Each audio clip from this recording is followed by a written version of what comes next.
Welcome back, dear viewers. You're still watching Nile Cruise on Nile TV, and we have with us Heba Missiry. Heba Missiry, you're part of course, CULTNAT, and we're proud to be here today. Heba, we understand that there is collaboration or there is something that happened here in Egypt, and it took place in Congo. Yes. And it's Egyptian. It was an Egyptian idea or Egyptian. Can you tell us more about it, please? Yes. Actually, it was for like 5 years ago or 4 years ago. It was an agreement between the Congolese government and the minister of the Congolese government were actually he was actually paying a visit here in CULTNAT, and he was so impressed. That's the DRC, right? The Democratic Republic of Congo. Yes. Kinshasa.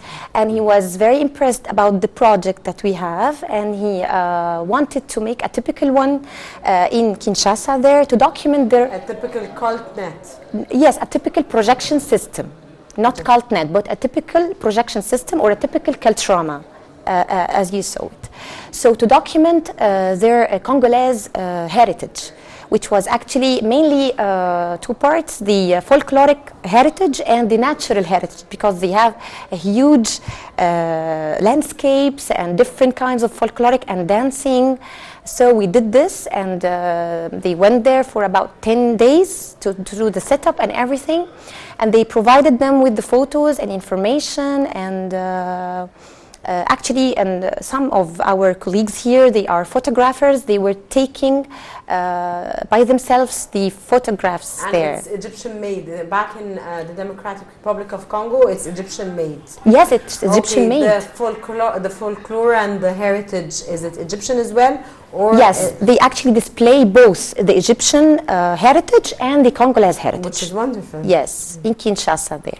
Great. Yes. Heba, could you tell us about the different sectors of CULTNAT? We understand that CULTNAT has different sections. So yes. Can you talk to us about these different sections, yes. their main goals? Yes. Actually, here in our center, we disseminate our projects by different means.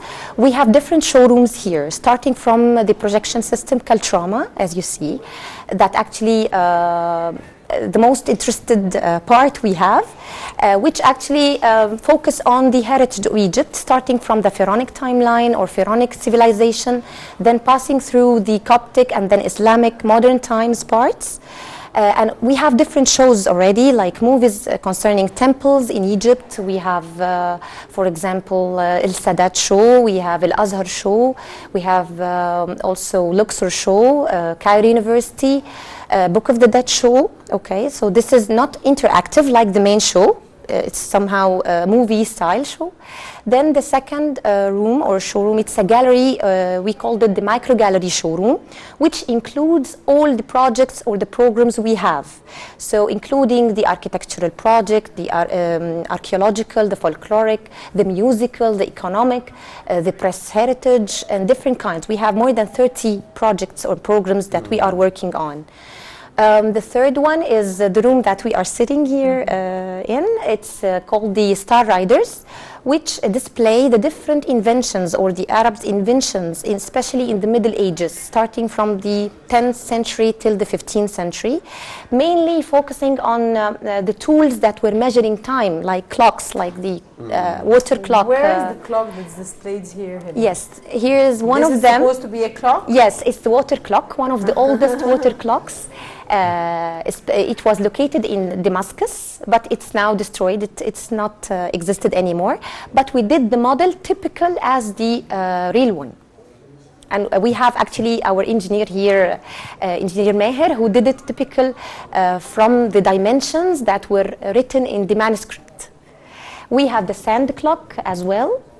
It's different from the traditional or the common one we know already, but it's like very resembling or so close to the typical one. Are all of these different displays clocks? No, these are clocks, but we have like celestial globe. The one behind me, it's like a reflection of the sky. It was used like it was the calendar of the Arabs at that time.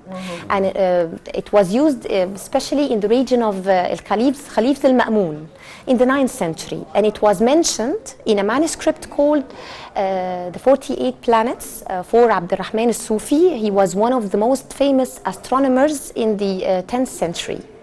And mainly it was focusing on the zodiac signs at that time. Yes, so it was a reflection how the Arabs were thinking to reflect the stars in the skies and to put it on a circular shape, a celestial globe, like the geographical globe. As well, we have a geographical globe on the left side here, which actually made by also the geographers were in the Khalif al-Ma'mun region. It was in the 9th century at that time, but we don't have the real model, but we did the model typical from a manuscript as well. It's now exhibited in Turkey, in Topkapi library there. Its name is Topkapi. And we did the model as it is typically. Beautiful. Of course, Arabs were leaders in the field of astronomy. We have the Astra Labs as well. It's very important. So it's now developed. You know the GPS now. So this is how it was developed. So it was working as a GPS at that time as a clock to measure time, to measure wells and mountains, to know the locations of the stars. So it would facilitate for the navigators how to navigate at night through their trips. So it's a multifunctional tool. So we can Heba, how do you make information and data available for visitors? Yes, we can disseminate our information by many means. We have our own website, we have the Facebook page, so through social media, of course. We do have publications that sold actually in certain different bookshops. We also have applications, mobile applications, and we can show desktop applications as well. Also through the indoors trips or visits that we are making here.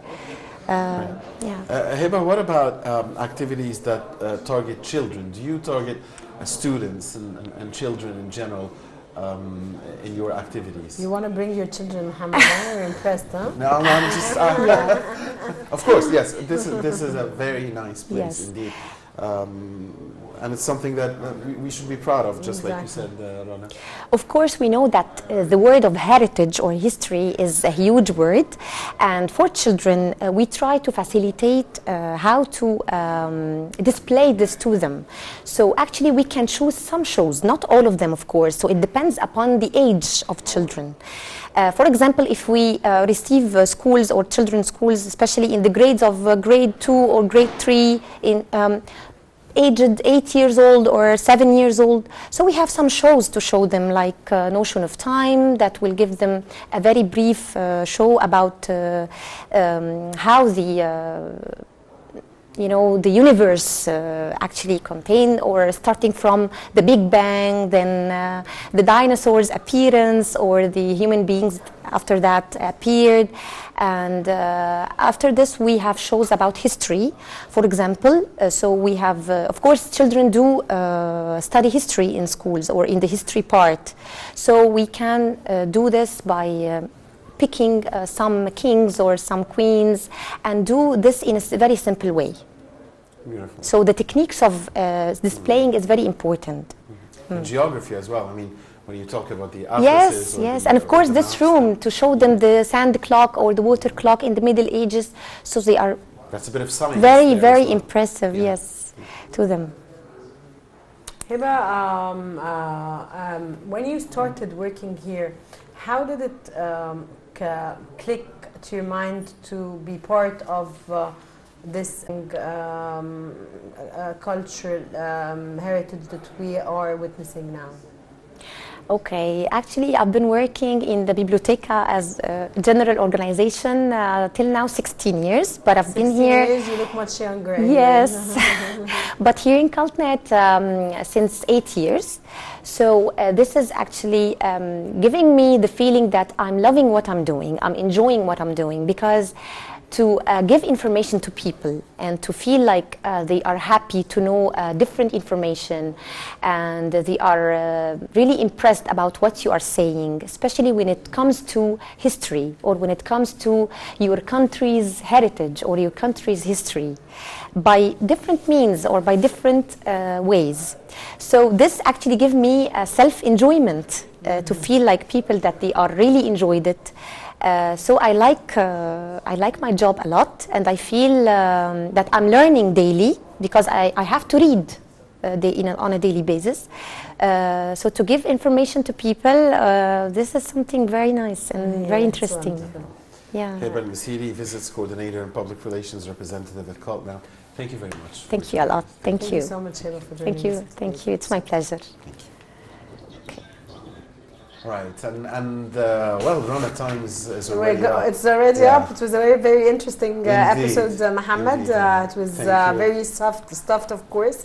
It was lovely joining you today, Thank you, Rona. Mohammed. Always a pleasure to be with you and with our dear viewers. And this is indeed a wonderful place. The smart village in general, and CULTNAT here in specific, in the heart of the 6th of October city.